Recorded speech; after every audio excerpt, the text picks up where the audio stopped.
The book of the prophet Malachi. He lived about 100 years after the Israelites had returned from their Babylonian exile, and his message was directed to the people who had been living in Jerusalem for some time now. The temple had been rebuilt a while ago, and things were not going well. Just remember the stories from Ezra and Nehemiah. Now, when the Israelites first returned from exile, their hopes were high. They would return and rebuild their lives and the temple. All of the great promises of the prophets would come true. The Messiah would come and set up God's kingdom over a unified Israel and over the nations and bring justice and peace for all. But that's not what happened. The Israelites who repopulated the city proved to be just as unfaithful to God as their ancestors, resulting in poverty and injustice. And so in Malachi, we find out just how corrupt this new generation has become.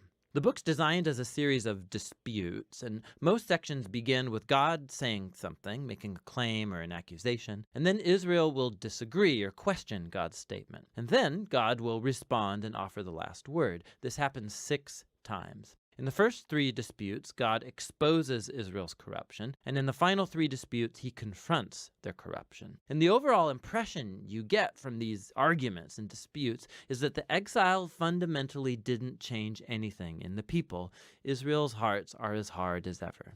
The first dispute starts when God says that he still loves his covenant people despite their failures. And Israel rudely objects, saying, "How have you shown us any love?" And so God reminds them of how he graciously chose the family of Jacob, their ancestor, to become the carrier of God's covenant promises, instead of Esau, his brother, and the family that came from him, who eventually came to ruin. Remember the stories from Genesis and the book of Obadiah. And so right from this first dispute, Israel is exposed as suspicious, doubting God's love and faithfulness. The second dispute exposes a problem with Israel's second temple. God accuses the people of despising and defiling the temple. And the people fire back, "How have we despised you?" And so God responds by focusing on the people, how they're bringing shamefully lame offerings of these sick, blemished animals that show that they don't value or honor their God.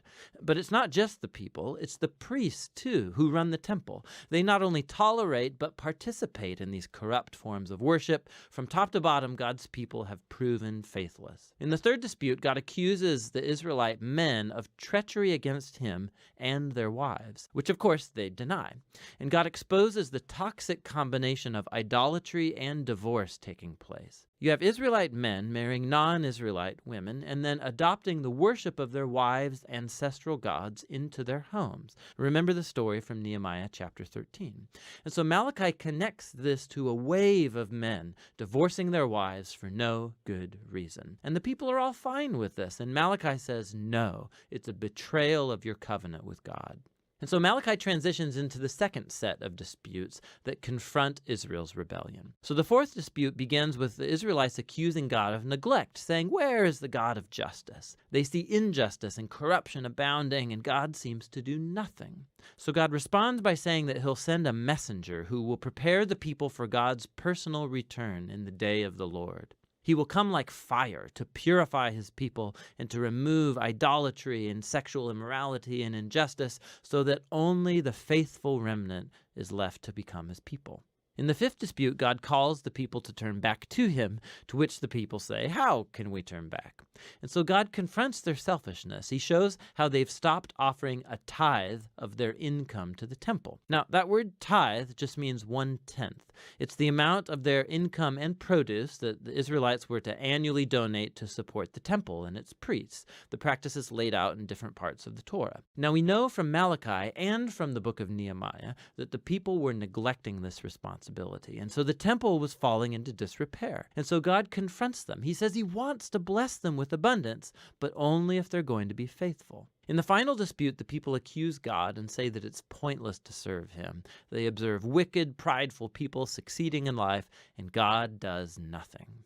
And God's response, for the first time in the book, is not a speech, but rather a short story about the faithful remnant in Israel, people who fear the Lord, and they love to get together and talk about how to honor God and serve him. And so God orders that a scroll of remembrance be written for these people so that they can read the scroll and remember God's character and promises. Malachi, he's reflecting here on the divine gift of the scriptures, how they point us to the past to remember what God has done in order to inspire faithfulness and hope for the future. which leads to the conclusion of the book. It picks up and develops the imagery of the fourth dispute about the coming day of the Lord, but it develops it further. God says that he's appointed a day of purifying judgment that will consume the wicked from among his people. But what the conclusion adds is the future of the faithful remnant, because for them, the day of the Lord is not a threat, it's a cause for joy.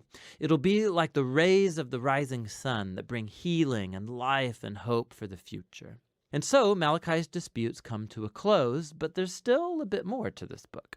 The final 3 verses, they're not part of the disputes, and actually they function like a concluding appendix, bringing closure not just to Malachi, but to the whole collection of the Torah and the prophets. So first, the reader is called to remember the law, or the Torah, of my servant Moses. This recalls the story and the laws of the covenant that you find in the first 5 books of the Bible.